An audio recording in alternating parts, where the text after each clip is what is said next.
Welcome to easy சமையல். இப்போ நம்ம கிச்சனில் ஆட்டுக்கால் பாயா ரெசிபி செய்ய போகிறேன்.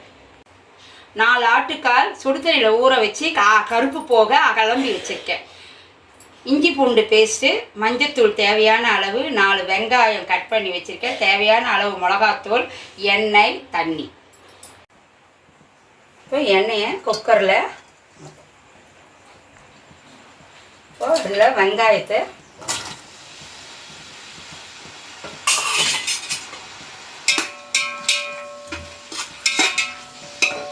இஞ்சி பூண்டு பேஸ்ட்,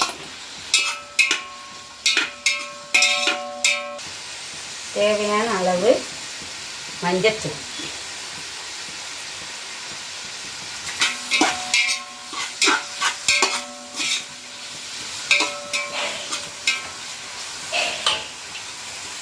இப்போ 4 ஆட்டுக்காலுக்கு 6 ஸ்பூன் மிளகாய் பொடி போடணும்.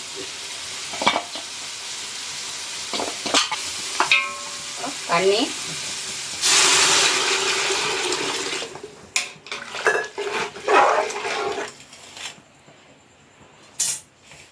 நம்ம இப்போ அலம்பி வச்ச ஆட்டுக்காலை அதில் போட்டு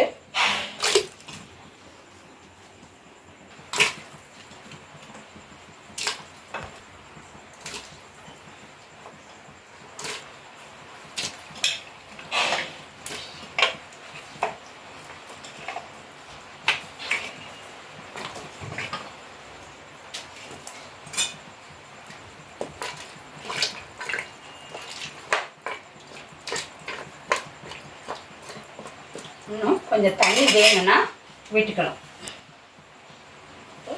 இன்னும் கொஞ்சம் தண்ணி விட்டோன்னே கலரி ஒரு 6 விசில் வரணும்.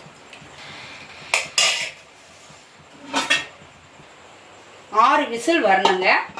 இப்போ நான் குக்கர் மூடியை போட்டு ப்ரெஷரை போட்டுறேன். ஆட்டுக்கால் பாயா நைட்டு நம்ம வேக போட்ட இதுவே குக்கரில் பாருங்கள் நல்லா வெந்திருக்கு. வேக வச்சு எடுத்துக்கோங்க.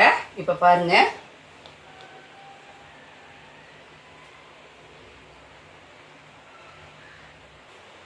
இப்போ இதை தாளிக்க போகிற ஆட்டுக்கால் பாயாவை. அதுக்கு தேவையான பொருட்கள்: எண்ணெய், 4 தக்காளி கட் பண்ணி வச்சுருக்கேன், வெங்காயம் 4 கட் பண்ணி வச்சுருக்கேன், இஞ்சி பூண்டு பேஸ்ட்டு, மிளகுத்தூள் 1/2 ஸ்பூனு, கரம் மசாலா 1/2 ஸ்பூனு, இது பட்டை, லவங்கம், சோம்பு அதெல்லாம் அரைச்சி வச்சுருக்கேன், தேவையான அளவு உப்பு, தேங்காய் 2 தேங்காய், முழு தேங்காய் மிக்சியில் அரைச்சி வச்சுருக்கேன், கடுகு தேவையான அளவு, கொத்தமல்லி, 6 பச்சை மிளகாய் கீறி வச்சுருக்கேன். இப்போ கடாய் சூடு ஏறிடுச்சு. அதில் எண்ணெய், கடுகு பொரிஞ்சிடுச்சு. அதில் நம்ம வெங்காயத்தை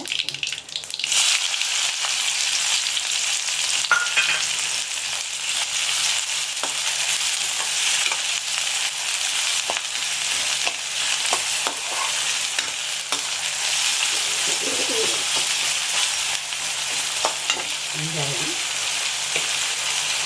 கருவேப்பிலை, பச்சை மிளகா,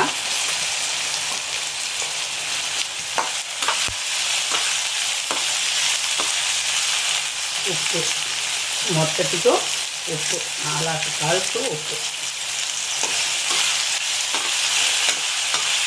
ஏன்னா நம்ம அதில் முதல்ல நைட்டு வேக போட்டதில் உப்பு சேர்க்கலை. அந்த ஆட்டுக்கால் செய்து 6 விசில் போட்டு நல்லா வேகட்டும் இறக்கி வச்சிடணும் நைட்டு. இப்போ இதெல்லாம் இந்த தாளித்து அதில் ஊற்றணும். பட்டை லவங்கம் எல்லாம், பட்டை லவங்கம், சோம்பு எல்லாம் அரைச்சி வச்சுக்கிற விழுத இதெல்லாம் ஆட் பண்ணணும்.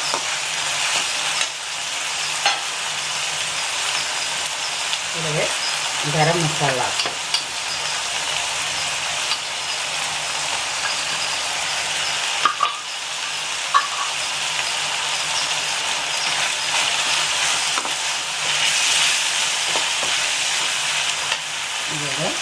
இஞ்சி பூண்டு பேஸ்ட்,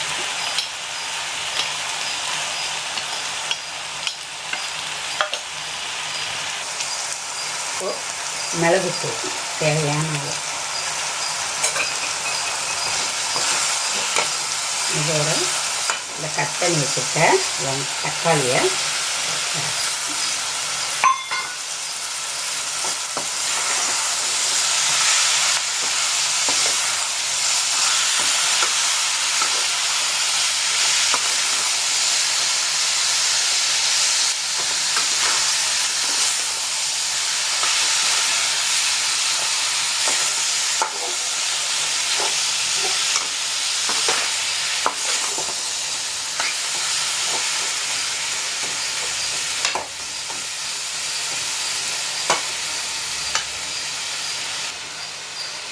இப்போ இந்த தேங்காய் அரைச்சி வச்ச தேங்காவை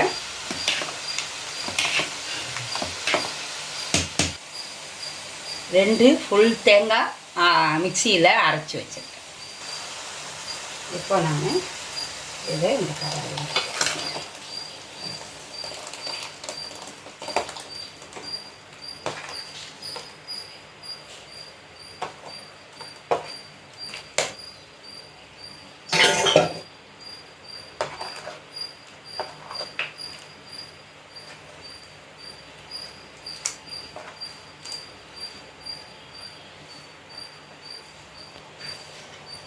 இப்போ இந்த கடாயில் கொதிக்கிற இந்த கடாயை நான் இறக்கி வைக்கிறேங்க. குக்கரை தூக்கி வச்சோடனே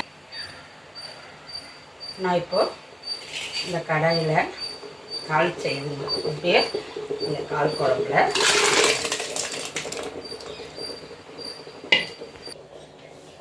இப்போ இந்த கொத்தமல்லி தலையை போட்டு 2 விசில் வந்தவுடனே நம்மளுக்கு ஆட்டுக்கால் பாயா ரெடி ஆகிடுங்க.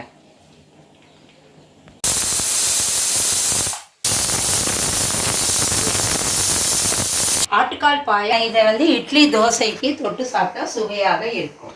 நன்றி, வணக்கம். இந்த வீடியோ உங்களுக்கு பிடிச்சிருந்தா லைக் பண்ணுங்கள், ஷேர் பண்ணுங்கள், மறக்காமல் சப்ஸ்கிரைப் பண்ணுங்கள்.